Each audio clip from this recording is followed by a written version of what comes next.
Video को देखकर ये बिल्कुल साफ है कि जो कुछ इस एफआईआर में लिखा है, जो कुछ आरोप लगाए गए हैं कि मैं चल नहीं पा रही थी, मैं बेहोशी के हालत में थी, मैं दर्द से कराह रही थी, मैं लंगड़ा रही थी, स्वाति मालीवाल जी का वीडियो साफ कर देता है कि बिल्कुल भी इस प्रकार की उनकी स्थिति नहीं थी। तो आज इन दोनों वीडियो ने यह साबित कर दिया है कि स्वाति मालीवाल जी के आरोप झूठे थे।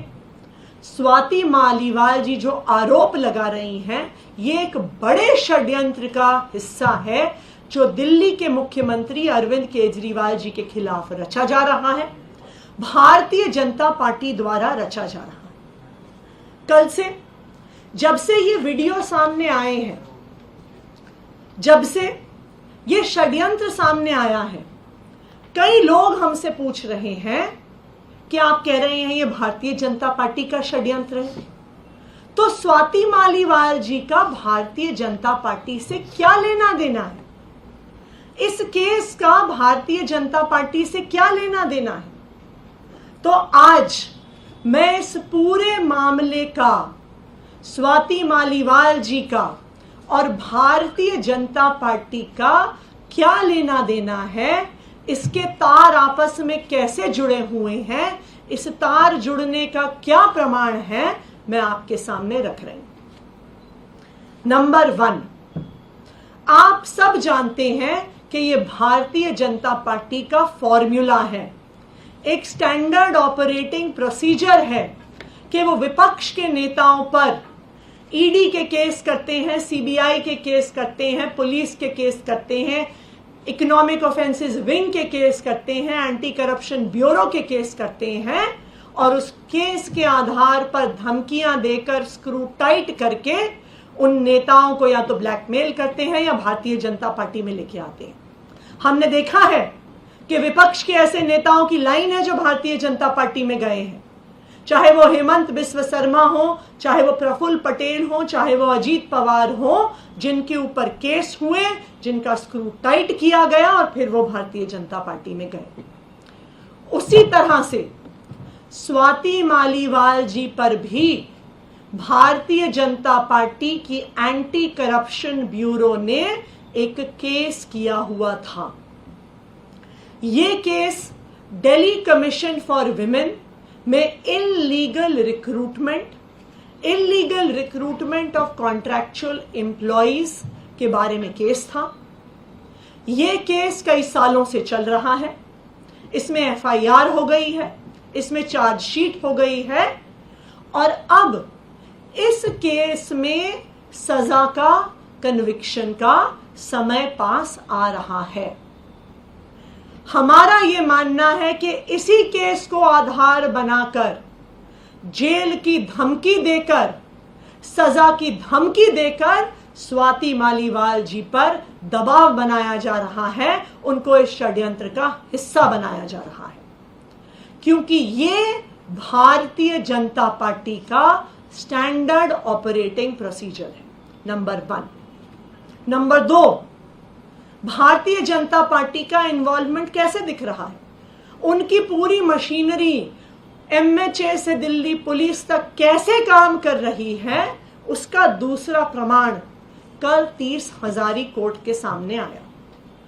कल विभव कुमार जी ने एक एप्लीकेशन फाइल करी और कहा कि मेरे संज्ञान में आया है कि मुझे इस एफआईआर में आरोपी बनाया गया है, जो एफआईआर पिछले 2 दिन से सारे मीडिया वालों के पास है। विभव कुमार जी ने 30 हजारी कोर्ट में केस फाइल किया और कहा कि इस एफआईआर की कॉपी आधिकारिक रूप से मुझे उपलब्ध कराई जाए। कल दिन भर कोर्ट मांगता रहा, 30 हजारी के कोर्ट में ये केस चल रहा था, कोर्ट दिन भर दिल्ली पुलिस से मांगता रहा कि भाई एफआईआर की कॉपी दो, एफआईआर की कॉपी दो। कल शाम को थक हार कर जब एफआईआर नहीं आई तो 30 हजारी के कोर्ट ने ऑर्डर किया, कि आज सुबह दिल्ली पुलिस एफआईआर की कॉपी लेके 30 हजारी कोर्ट में हाजिर हो। और अब आप देखिए कि आज सुबह दिल्ली पुलिस कोर्ट में एक जवाब देती है जो हम आपसे शेयर करेंगे कि ये एफआईआर बहुत सेंसिटिव है, इसलिए इस एफआईआर को हम कोर्ट में जमा नहीं कर सकते, हम आरोपी को नहीं दे सकते। तो जो एफआईआर पिछले 2 दिन से हर मीडिया वाले के हाथ में है, हर टीवी चैनल को भेजी गई, हर यूट्यूबर को भेजी गई, हर अखबार को भेजी गई, हर वेबसाइट को भारतीय जनता पार्टी द्वारा भेजी गई, आज भारतीय जनता पार्टी की पुलिस ये कह रही है कि हम कोर्ट को नहीं दे सकते, हम अक्यूज्ड को नहीं दे सकते। ये क्या दिखा रहा है कि ये भारतीय जनता पार्टी की साजिश एसएचओ सिविल लाइन से नहीं चल रही है, ये साजिश कमिश्नर पुलिस से नहीं चल रही है, ये साजिश सीधा एमएचए से और होम मिनिस्ट्री से चल रही है।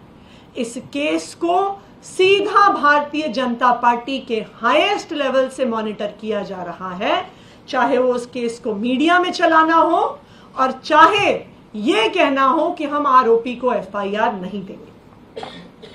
नंबर 3, विभव कुमार जी ने 24 घंटे पहले एक दिल्ली पुलिस में एक काउंटर कंप्लेंट दर्ज करी। अभी तक विभव कुमार जी की कंप्लेंट के आधार पर दिल्ली पुलिस ने एफआईआर दर्ज नहीं करी। ऐसा कैसे हो गया कि स्वाति मालीवाल जी का जब मुद्दा सामने आता है तो पुलिस वाले खुद उनके घर पहुंच जाते हैं, भारी संख्या में पहुंच जाते हैं, 4-4 घंटे तक उनके यहां रहते हैं, 1 घंटे के अंदर एफआईआर फाइल कर देते हैं, 2 घंटे के अंदर मीडिया पे चलवा देते हैं। लेकिन जब विभव कुमार जी कंप्लेंट फाइल करते हैं, ट्रेसपासिंग की कंप्लेंट फाइल करते हैं, सिक्योरिटी ब्रीच की कंप्लेंट फाइल करते हैं, सरकारी अफसरों पर किस तरह से उनको काम करने से रोका गया, उनके साथ धक्का मुक्की हुई, उसकी कंप्लेंट फाइल करते हैं, तो दिल्ली पुलिस चुप है। दिल्ली पुलिस उस पर एफआईआर नहीं कर रही है, दिल्ली पुलिस उस पर जवाब तक नहीं दे रही है। क्यों नहीं दे रही है? क्योंकि दिल्ली पुलिस इस केस पे इन्वेस्टिगेशन नहीं कर रही है। दिल्ली पुलिस सिर्फ और सिर्फ भारतीय जनता पार्टी का एक हथियार बनकर चुनाव से पहले अरविंद केजरीवाल जी पर हमला कर रही है।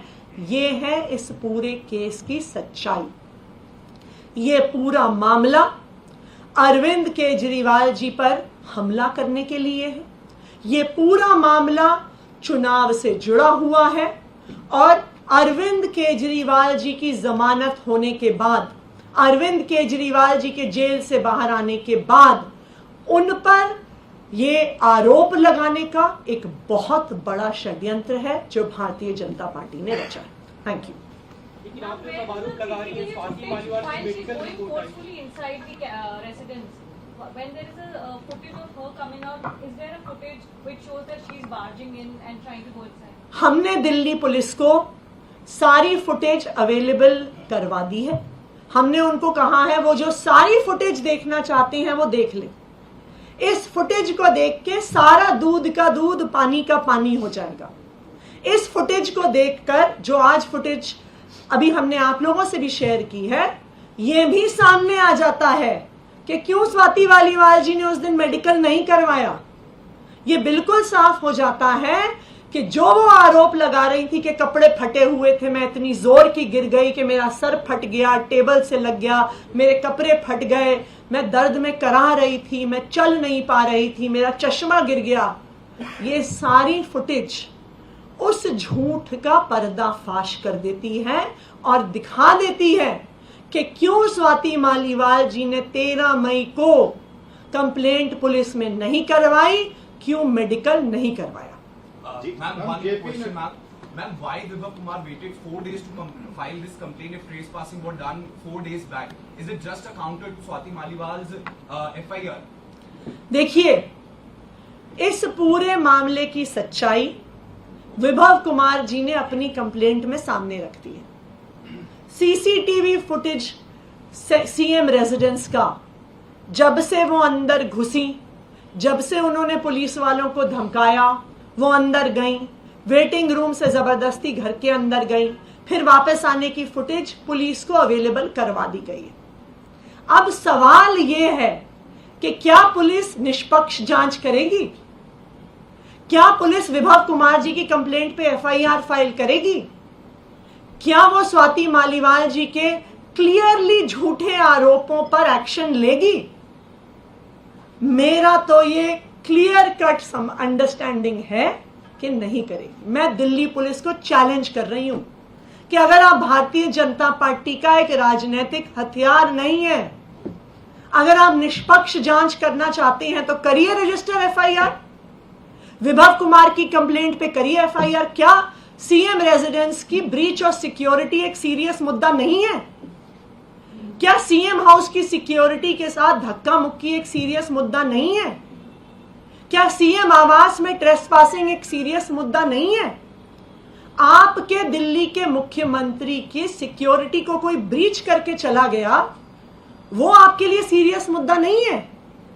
तो दिल्ली पुलिस की निष्पक्षता उनके अब आगे के एक्शन से सामने आएगी। मेडिकल रिपोर्ट में जो इंजरी है वो एस्टैब्लिश हुई है, जो मेडिकल रिपोर्ट स्वाति की आज सबमिट की गई है। देखिए, असली सवाल ये पूछने वाला है कि स्वाति मालीवाल जी ने मेडिकल करवाने के लिए 3 दिन का इंतजार क्यों किया? अगर उन्हें चोट लगी थी, अगर उन पे हमला हुआ था, वो उस दिन क्यों नहीं गई? असली सवाल ये है कि उस तथाकथित हमले के बाद वो रोब से उस ड्राइंग रूम के सोफे पे बैठी हुई हैं, पुलिस वालों को ललकार रही हैं, पुलिस वालों को ये नहीं कह रही हैं कि विभव कुमार ने मेरे ऊपर हमला किया, पुलिस वालों को कह रही हैं तुम्हारी नौकरियां ले लूंगी, तुम्हारी वर्दी उतरवा दूंगी। वो ये नहीं कह रही हैं कि विभव कुमार ने मुझ पे हमला किया, वो विभव कुमार को गालियां दे रही हैं, अपशब्द इस्तेमाल कर रही हैं। वो दर्द से कराह नहीं रही हैं, वो ऊंची आवाज में ललकार रही हैं दिल्ली पुलिस को। जो सीसीटीवी फुटेज उनकी घर से बाहर निकलते हुए आई है वो भी दिखा रही है। 4 दिन बाद जब वो 30 हजारी कोर्ट जाती हैं, 3 दिन बाद जब वो एम्स जाती हैं, उसके बाद तो ऐसा लग रहा है कि चल नहीं पा रही हैं, गाड़ी से उतर नहीं पा रही हैं, उनको व्हीलचेयर की जरूरत है, उनको सहारे की जरूरत है। भाई ये कैसी इंजरी है जो 4 दिन बाद जिसका असर आता है? जो 10 मिनट बाद आराम से चलती हुई नजर आ रही हैं, उनको कोई दर्द नहीं हो रहा, उनको कोई दिक्कत नहीं हो रही, वो पुलिस वालों को धक्का दे रही हैं, वो पुलिस वालों को धमका रही हैं, तो 4 दिन बाद क्या हो गया? भाई ये तो इस देश के लिए एक यूनिक मेडिकल रिसर्च का टॉपिक है कि ये कैसी इंजरी है, ये कैसी चोट है जिसका असर 4 दिन के बाद होगा। मैम एक सवाल, जेपी नड्डा ने कहा है कि आम आदमी पार्टी माइनस में पहुंच गई है और ये वो अपने ही इंटरनल वॉर से उभर नहीं पा रही है, और अगर ये बीजेपी का स्कीम था तो मुख्यमंत्री अरविंद केजरीवाल क्यों जवाब नहीं दे रहे थे, माइक इधर उधर क्यों कर रहे थे? भारतीय जनता पार्टी का ये स्टैंडर्ड ऑपरेटिंग प्रोसीजर है। वो विपक्ष की पार्टियों के नेताओं पर केस करते हैं, CBI, ED, income tax department, economic offences wing, anti corruption bureaus का इस्तेमाल करते हैं, उसके आधार पर नेताओं को ब्लैकमेल करते हैं। ये कोई आज की कहानी नहीं है, ये पूरे देश ने देखा है कि किस तरह से चाहे कांग्रेस पार्टी के नेता हो, चाहे एनसीपी के नेता हो, एक एक करके केस लगाए जाते हैं, फिर उनको भारतीय जनता पार्टी में शामिल किया जाता है। उसी तरह से स्वाति मालीवाल जी पर जो केस चल रहा है, एसीबी किसके हाथ में है, दिल्ली पुलिस किसके हाथ में है, बताएं जेपी नड्डा जी। ये बिल्कुल साफ है कि जो स्वाति मालीवाल जी पर केस हो रहा है, शायद उसी को इस्तेमाल करते हुए स्वाति मालीवाल जी को षड्यंत्र में शामिल किया गया।